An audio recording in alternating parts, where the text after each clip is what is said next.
Hello, everyone, and welcome to this edition of the Untitled Anime Show, where on this episode we review Fire Force. And Sadar is here to tell us all about it.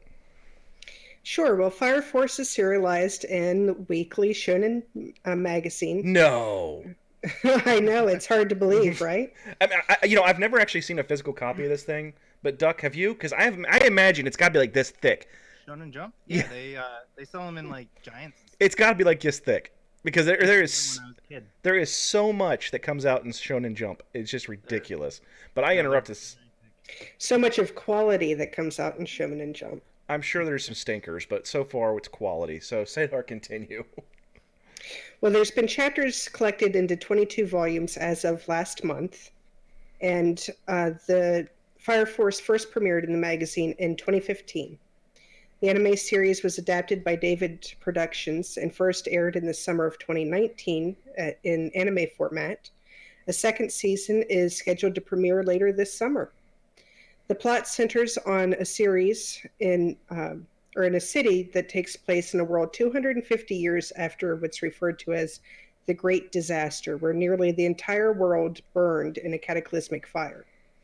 It focuses on Shinra Kasakobe in particular, a new recruit to the Fire Force. And the Fire Force is an agency organized to protect the community and fight incidents of spontaneous human combustion. Shinra is a third-gen pyrokinetic who holds the nickname Devil's Footprint because of his ability to ignite his feet at will. If you're interested in streaming Fire Force, you can find it on Funimation, Crunchyroll, and Hulu. Outstanding. Thank you, Sadar. So this was one that we, as a collective, had not seen. And typically it ends up being like, oh, Raz saw that one, or Duck saw that one, or Sadar saw that one. And then the other ones have to catch up. And we just wanted to pick one that nobody had seen yet. And that's where Fire Force came from. But Duck, this was more up your alley. This is more of an action type show. So let's start with you. What was your general impression of Fire Force? I thought it started out kind of slow, but by the end of it, I was hooked and upset that they ended without answering all my questions. Yeah, and this is not when it's not up Sadar's alley. So Sadar, your first impressions? My first impressions were that it was just a flop. Now, I will say that as the series went on, it grew. I was disappointed in the lack of finality at the end of the season. So I probably would be willing to go back to it for season two, but it wasn't something that really grabbed me and held on. Yeah, the first impressions for me was just kind of like a middle of the road type show. It started out as most do, and just you kind of have to let it build. My general rule for most anime is I always give it 5 episodes. If it doesn't catch me by the fifth episode, I just abandon ship. I was pretty engaged throughout the whole show, but you're right. They did design this one with the knowledge that they were going to have a season two.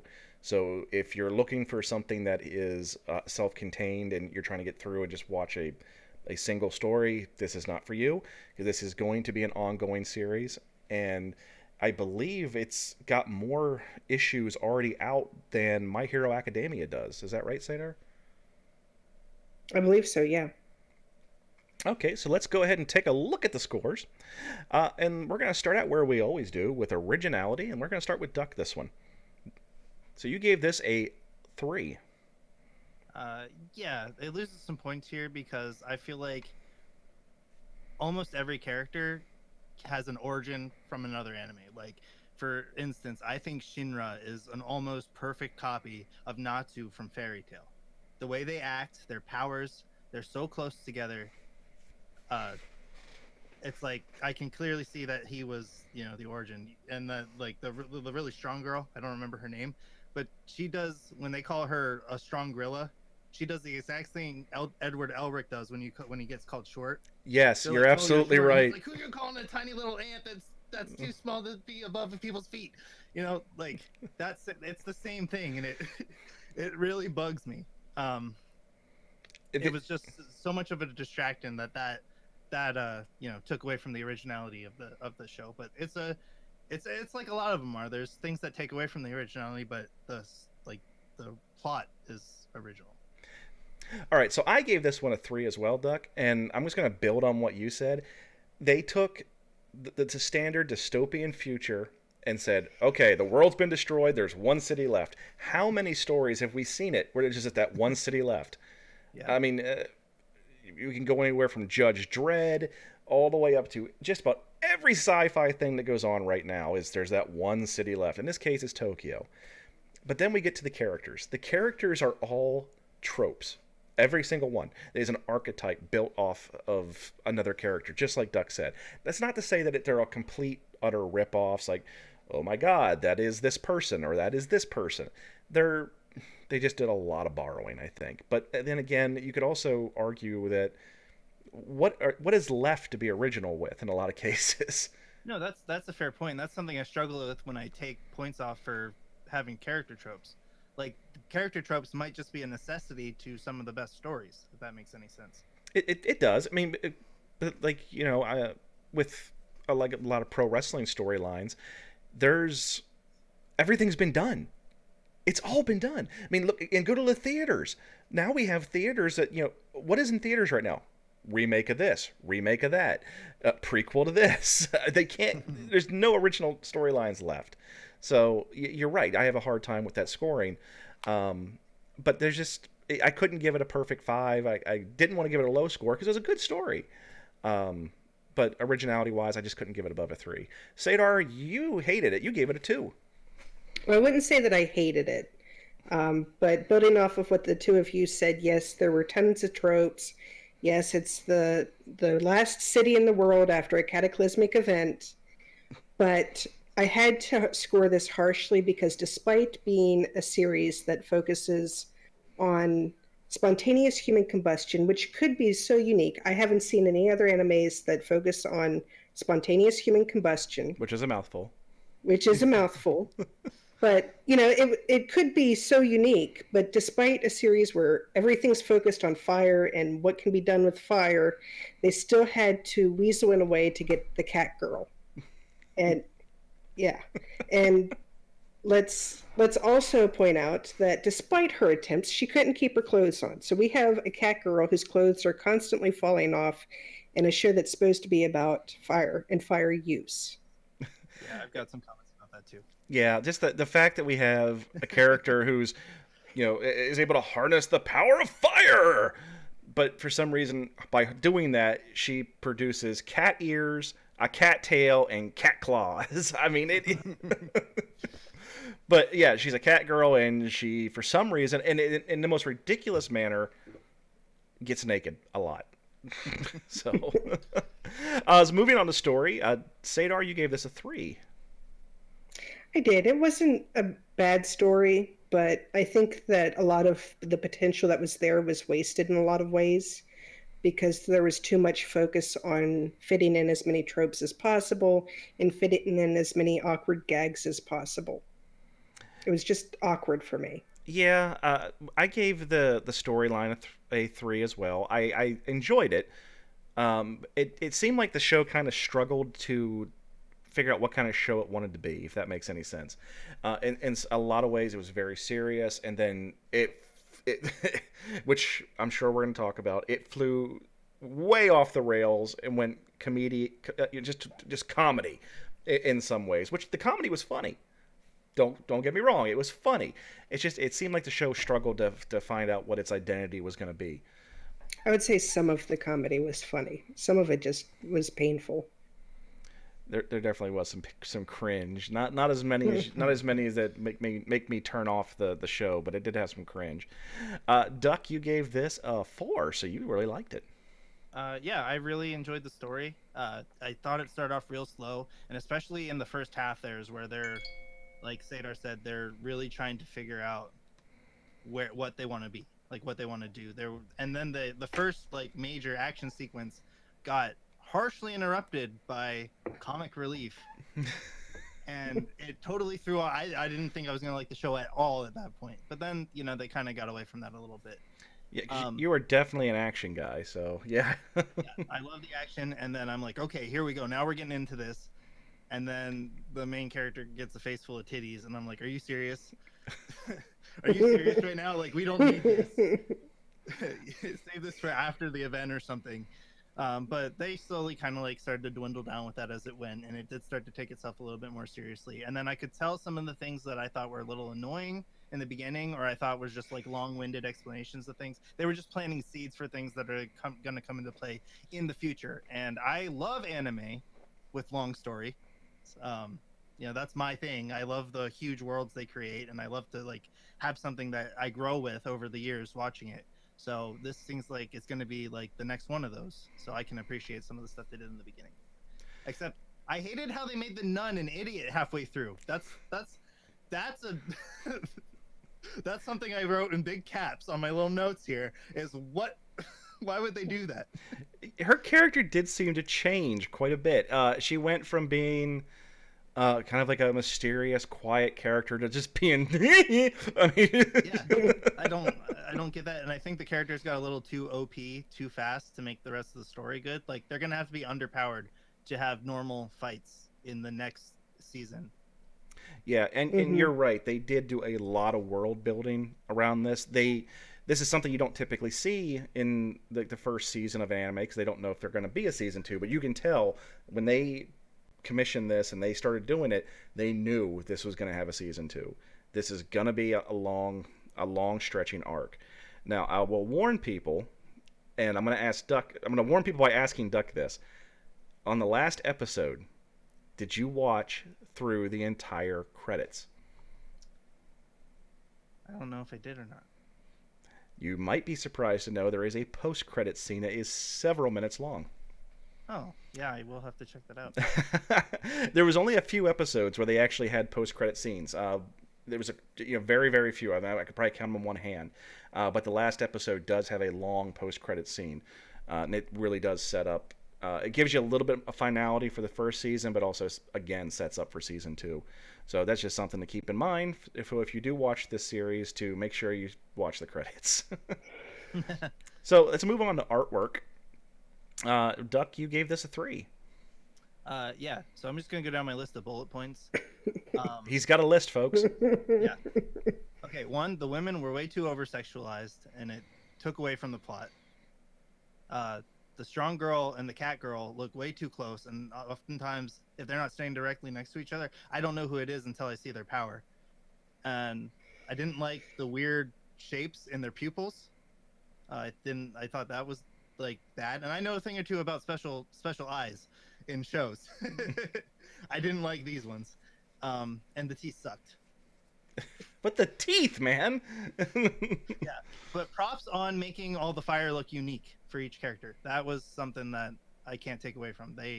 It seems like it'd be really hard to come up with ideas on how everybody can use their fire powers, but they all looked like, different from one another. So props on that. But all the other things I didn't like made this an automatic 3. But you're absolutely right in that the two characters, the cat girl and the strong girl, they looked a lot alike, and for some reason they paired them off a lot.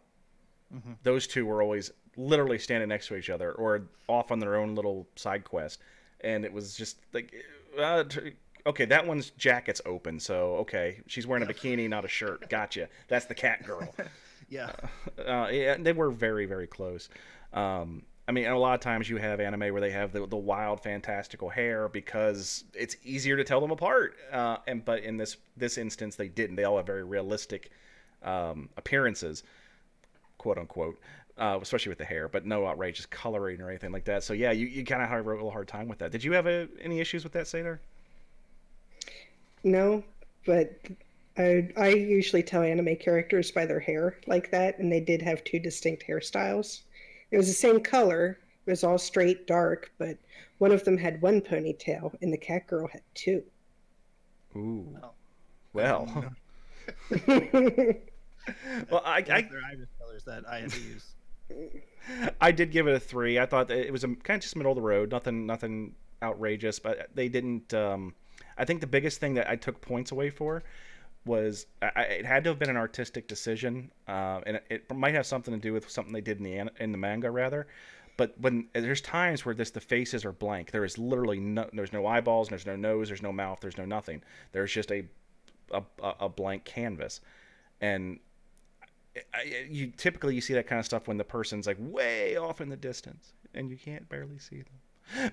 But in this case, it wasn't. It was sometimes they were up close and they just didn't do it. And they're still talking. You can hear them, but there's no mouth, there's no eyes, there's no nothing. That just really bugged me. Um, and I know Duck's usually the teeth connoisseur, but the the, the main character's like Oh, barracuda teeth, yeah. like just kind of, And his mom. and his Don't forget mom, his. which we see in a flashback. His mom had the same freaking teeth, and it was just like, what the? And there's nothing, there's nobody else like that anywhere in the series, so it was kind of weird. But let's see, Sadar, you gave this a 2 on artwork. Care to I explain? did. Care to explain? Well, actually, a lot of my hangups were Duck's hangups, and I found the eyes incredibly distracting because it was just a few characters that had abnormal eyes. And I kept watching and watching and trying to figure out if there was some correlation between eyes and something else. And there doesn't seem to be one. I mean, just Well, sometimes random characters have screwed up eyes. so everybody that has fire powers, all the third generations, they all have special eyes. It's just sometimes it's just the color that glows. Sometimes it's a star-shaped iris or a clover-shaped iris. Or a heart? Or Well, or, their or, eyes, or an upvote or a So downvote? I don't know. the ones with the yeah, shapes are the ones that are, those are the ones that are really distracting. well, that's what I meant was the Yeah, shapes. Yeah, yeah, I noticed that the third gen pyro whatevers, their eyes glow when they're using their power. right. Okay, that's whatever. But the shapes and the abnormalness of the shapes, and it's just very, very distracting. And I really, I know it's an anime trope that when, especially the lead character is feeling a lot of emotions about something or really worked up or really anxious, that their features get over, um, Distorted. yeah, distorted. Hmm. But Fire Force really seemed to take that to an extreme. I mean, at some points the lead character's face looked like it was drawn on a balloon. It was just crazy. Yeah, there's one scene in particular where he'd learned something about his past. I'm not going to go into too much detail on there, but just the face is so distorted and these giant tears and everything. It doesn't even look like it was a person. It literally looks like someone drew it on a balloon. It was really weird. So let's go back to scores and let's see. We got Duck with a 3, 2, 3 on artwork. Let's go on to depth. Sadar, you gave it a 3 for depth. I did. It seemed like they were trying to give it some depth, especially with the backstory of the lead character, but there was just so much oddness throughout the series that I think it distracted too much from the history and the uh, sense of anxiety about what's happening that they were trying to ramp up. It just didn't work for me. Okay. Duck, you gave us a 5. Yeah. So I love how many questions this ended with, how many questions I have to answer, how many theories I'm trying to come up with. Like how did this all start? Who is some of the characters still wearing their masks at the end of the series? Um, it just teased with so many answers that I'm excited to come back for more. I was interested to learn about everything, and to me, that like that got me past the stuff in the beginning that I didn't like. And I want to know so much about this that I've even started reading the manga out of this, you know, because I don't want to wait for season 2 to get some of those answers. Well, let me ask you this because I gave this a 4 for depth, and a lot of it was there. I Okay. like the storyline. I think it has a lot of potential. I'm looking forward to season 2. But you're saying it left a lot of questions to be answered. One of the questions I think has to ask is how much strength can you actually get from a donkey-headed codpiece? That's true. Well, I think the series answered that, didn't they? I mean, a lot. You can get a lot. And you take that donkey head home with you and you never let it leave your sight. Yeah, that was kind of weird. Or like maybe the character. This is me just trying to fish for an answer. Total headcanon here, but I think it was just more of him being motivated because he felt more like a knight because he was Yeah. riding a horse. But I think Uh, we mentioned it earlier in our review. We talked about how it just kind of diverted into comedy, and that character who is the main frenemy of the main character. He had this obsession with being a knight, and Night King, Knight Night King. King. Then he was a knight samurai, then a samurai yeah. knight. Oh, it And an was. assassin. He was an assassin. But he was really a knight in disguise. Yeah. So I mean, there was a lot of just weird going on with this guy, but he had the potential, and he does have the potential to be one of the strongest characters. And but they just With when his lightsaber. but when they Yeah. brought out the donkey cod piece, man, I lost That was it. the highlight. No, that was the highlight for me. Of the whole season, that was my favorite scene. I really do like his character. You would. So bingeability. This is again across the board. I gave this a 4 because I really did want to see the next episode, I did sit here and I watched this in 3 to 4 episode chunks on a nightly basis till I got through it. So it does have a quality. You can binge through it. There's a lot of episodes that you don't really have a whole lot of questions going forward, but you still want to see what's going to happen next. Sadar, you gave this a 3 though. I do. I did.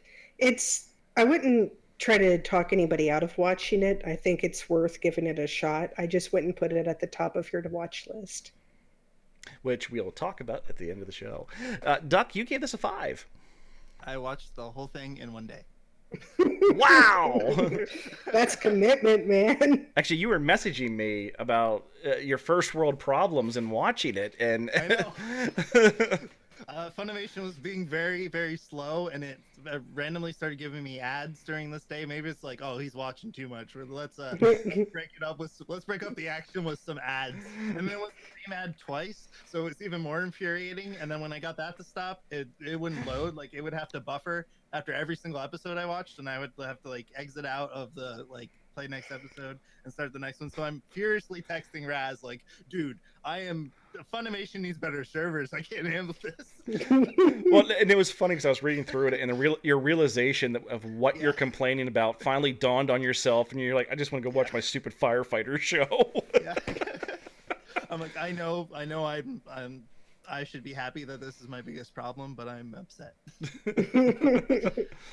So we went ahead and we did our averaging, and we came up with a Metascore of 3.22, repeating, of course, sputters out of 5. Aw. So we have three out of 5 sputters for Fire Force, and this is the part of the show where we determine where this belongs in our queue. So, Sadar, do we put this right in the front of our watch list and watch it immediately, put it in our queue and get to it and when we finish up our current lineup, or do we just forget it even exists?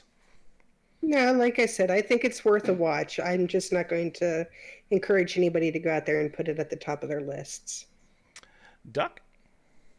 I liked it. If you like, actiony anime and you want to try to get into this, I would say watch it right now.